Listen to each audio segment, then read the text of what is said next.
Sir sir मुझे अब्दुल सत्तार नालो आहे। मुझे पंहिंजे भाइरनि जे ख़िलाफ़ जेको आहे मैटर हले पियो, काफ़ी टाइम खां हले पियो, जंहिंजो को बि तदारक कोन थो थिए। मां CM खां IG खे DIG खे SSP खे अलाए कहिड़नि कहिड़नि वसारनि खां मां पुकारियो आहे, मुंहिंजो को बि तदारक कोन थो थिए। मां अलाए केतिरियूं प्रेसूं कयूं आहिनि, अलाए मां केतिरियूं जेको आहे सो इहो इल्तिजायूं कयूं आहिनि।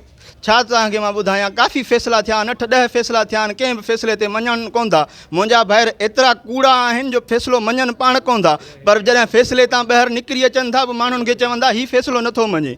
बाबा तव्हां कंहिं पंहिंजे क़ुर ते हथु रखी ॻाल्हि कयो। हिन महिल ताईं तव्हां जेके बि फ़ैसिलो कराया आहिनि, जे हिकु बि फ़ैसिलो मूं न मञियो आहे, मां पंहिंजे हक़ तां ई हथु खणी वेंदुमि। हलियो तव्हां छो था एतिरी नाइंसाफ़ी कयो? ऐं जेको नाइंसाफ़ी जी मेन जड़ आहे उहो रोशन बुलड़ो आहे, जेको जंहिं त पंहिंजो पाण पहिरियों असांजो फ़ैसिलो रोशन बुलड़े कयो हुयो।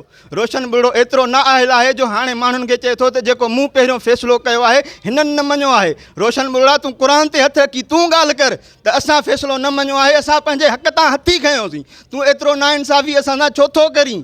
एतिरो ज़ुल्म असां सां तूं छो थो करीं? सदाईं थो क़ौम परस्तई असां ग़रीबनि मिसकीननि जा हक़ थो माराई, छो थो असांजा हक़ माराई? रोशन बुलड़ा छो थो हक़ माराई? एतिरो ज़ुल्म नाहक़ असां सां छो थो करीं? छो थो करीं तूं असां सां एतिरो ज़ुल्म नाहक़?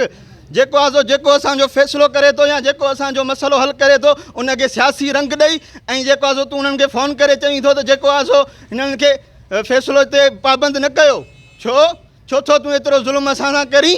वरी उन खां पोइ जॾहिं मां वञी पुलिस में उन्हनि खे कंप्लेन करे ॿधायां थो त तूं जेको आहे सो उन वक़्त जे SHO राजपर साहिब खे फ़ोन करे चईंदो त हिननि खे अरेस्ट न कयो। छो अरेस्ट न कयो? जॾहिं वरी मां तुंहिंजे दर ते आयो आहियां। बाबा तूं असां सां इंसाफ़ कर, असां सां ज़ुल्म न कर, असां सां नाहक़ न कर। त तो मूंखे छा चयो त तो मूं ते प्रेस कई आहे? कॾहिं बि मां तूं ते प्रेस कई आहे? कॾहिं मूं तो ते प्रेस कई आहे? जॾहिं तो मूं ते इल्ज़ाम हणी चुको हुई, जॾहिं तूं चईं बि थो त मूं तो ते प्रेस कई आहे, मूं कई बि कोन हुई। अॼु मां तो ते प्रेस कयां थो, तुंहिंजा लफ़्ज़ आहिनि। अगरि जेकॾहिं मां ग़लति ॻाल्हि कयां थो त मूं वटि प्रूफ आहिनि, मूं वटि शाहिद आहिनि। तुंहिंजो को बि एतिरे क़दुरु ताईं जेकॾहिं साईं ज़ियान शाह मूंखे घुराईंदो त बि तुंहिंजे ख़िलाफ़ु मूं वटि प्रूफ आहिनि, मूं वटि शाहिद आहिनि। मां उन वटि बि पेश थी तुंहिंजी उन खे बि कंप्लेन कंदुसि। छो थो तूं असां सां ज़ुल्म कराईं? छो थो तूं असां सां नाहक़ कराईं? असां तुंहिंजो कहिड़ो ॾोह कयो आहे? तूं असांजे पाड़े जो हुई, असांजी भित सां ई गम हुई ॻाल्हि वांगुरु। जॾहिं तूं पाड़े सां चङो नथो हली, तूं ॿिए सां कहिड़ो चङो हलंदे? तूं ॿिए सां कहिड़ो इंसाफ़ कराईंदे? तूं एॾो ज़ुल्म नाहक़ छो थो कराईं? हाणे जॾहिं तोखे फ़ैसिले जे लाइ असां चयोसीं, जॾहिं हीअ तो असांखे चयो शरीयत कढाए आहे, हीअ शरीयत असां दरगाह वीहड़ तां कढाए आया आहियूं, तूं चईं थो हीअ शरीयत कूड़ी आहे, दरगाह वीहड़ वारा कूड़ा आहिनि। तूं सचो आहीं? दरगाह वीहड़ वारा कूड़ा आहिनि? तूं सचो आहीं? छो थो तूं दरगाह वीहड़ खे कूड़ो करार ॾीं?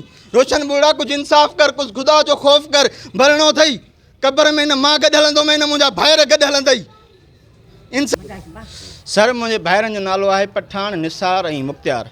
जेकी मूंसां नाइंसाफ़ी कनि था उन्हनि खे सपोर्ट करे थो रोशन बुलड़ो, ठीकु आहे। ऐं मां IG Sindh high court, CM Sindh Sardar Sikandar Rahpoto ऐं ॿियनि वस वारनि खां अपील कयां थो त असां सां इंसाफ़ करायो वञे, हिन ज़ालिम खां असांखे निजात ॾियारी वञे।